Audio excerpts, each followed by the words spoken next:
اور باہر زمین کے اندر گاڑ دیا اور گاڑ کر چھتر مارنے شروع کر دیے۔ کچھ دنوں تک یہ چھتر چلتے رہے۔ اساف و نیلا کو جو بھی حاجی آتے، جو بھی کائنات کے اندر سے حاجی آتے، اللہ تعالیٰ کے گھر میں آتے، وہ سب ان کو پتھر مارتے، اساف و نیلا کو پتھر مارتے اور پتھروں سے ان کو مطلب کہ چھتر مارتے، اور ایسے چھتر مارتے کہ ان کو قیامت تک ایسے چھتر لگنے چاہیے تھے۔ لیکن بعد میں یہی پھر جو چھتر تھا وہ تھپڑ میں تبدیل ہو گیا، لوگ اس کو تھپڑ مارنے لگے، اساف و نیلا دونوں کو تھپڑ مارنے لگے۔ جب تھپڑ مارنے شروع ہوئے، پھر کچھ دنوں کے بعد جب زمانہ جہالت آیا، جہلیت کا زمانہ آیا، جہالت کا زمانہ آیا، تو اس وقت حضور صلی اللہ علیہ وسلم کے زمانے سے پہلے زمانہ جو جہالت کا زمانہ تھا، اس زمانے میں ان کو محبت اور پیار کی دیوی سمجھا جانے لگا۔ پھر یہی بت جو کبھی اللہ نے ان کو پتھر بنایا تھا خانہ کعبہ کے اندر، پھر بعد میں یہی دونوں پتھروں کی پوجا پاٹ شروع ہو گئی،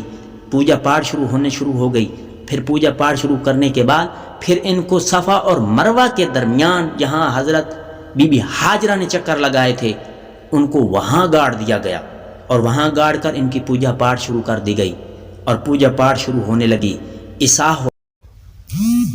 و نیلا دونوں کی پوجا پاٹ شروع ہو گئی، اور لوگ اس کو محبت کی دیوی سمجھتے تھے اور ان کی پوجا پاٹ کرتے تھے۔ لیکن یہ کام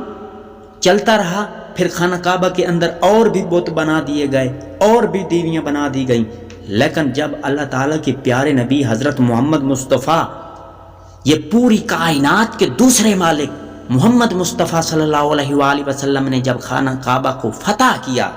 جب خانہ کعبہ پر حملہ آور ہو کر فتح کیا اور اللہ اکبر کے نعرے لگا رہے تھے، صحابہ کرام جو تھے وہ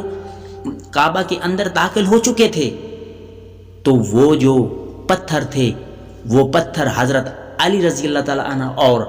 حضرت محمد مصطفیٰ صلی اللہ علیہ وسلم نے اپنے بھائی حضرت علی سے مل کر، دونوں نے مل کر پتھروں کو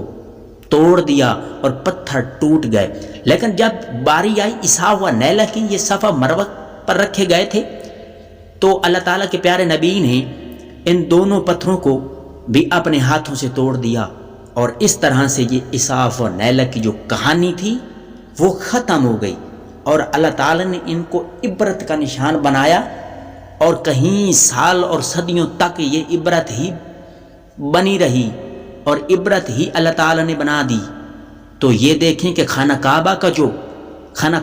جو حفاظت کا کام اللہ تعالیٰ نے خود لیا ہوا ہے، کسی انسان کو اس کی حفاظت کرنے کی ضرورت نہیں ہے،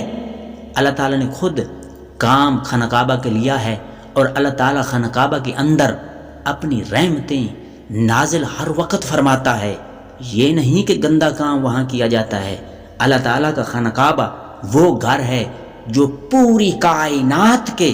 گھروں سے بھی افضل گھر ہے، اور اس سے کوئی اور بڑا گھر نہیں ہے۔ اللہ تعالیٰ اپنے خانہ کعبہ کی حفاظت کرنا، اپنے گھر کی حفاظت کرنا خود جانتے ہیں۔ وہ ہاتھیوں کو بھی مروا سکتے ہیں،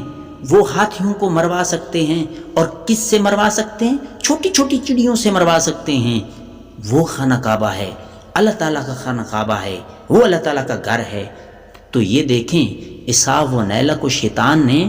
اس لیے ورگلایا کیونکہ انہیں عبرت بنانا تھا، اور اللہ تعالیٰ نے یہ بھی،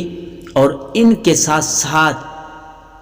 جہاں تک ہم آج مسلمان ہیں، ہمیں چاہیے کہ ہم ایسی برائیوں سے پرہیز کریں، ہم ایسی برائیوں سے بچیں جو اللہ تعالیٰ کی ناراضگی کا باعث بنتی ہیں۔ وہ کام کریں جو حضرت صلی اللہ علیہ وسلم کی خوشی اور حضرت محمد صلی اللہ علیہ وسلم کی خوشی کے ساتھ ساتھ اصحاب کی خوشی اور اللہ تعالیٰ کی خوشی کا سبب بنتی ہیں، اور اہل بیت کی خوشی کا سبب بنتی ہیں، اور اہل بیت سے خوشنودی کا سبب بنتی ہیں۔ حضرت امام حسین علیہ السلام نے کس طرح سے قربانی دی اور کس طرح سے خانہ کعبہ کی جو حفاظت کی، جب انہیں پتہ چلا تو وہ خانہ کعبہ سے نکل گئے اور کربلا پہنچ گئے اور وہاں شہید ہو گئے، مگر اللہ تعالیٰ کے گھر کو پامال نہیں ہونے دیا۔ تو اللہ تعالیٰ سے دعا ہے کہ ہمیں اللہ تعالیٰ ایسے زنا خوری سے بچائے جو سبب بنے اللہ تعالیٰ کی ناراضگی کا، جو سبب بنے حضور صلی اللہ علیہ وسلم کی ناراضگی کا۔ اللہ تعالی ہمیں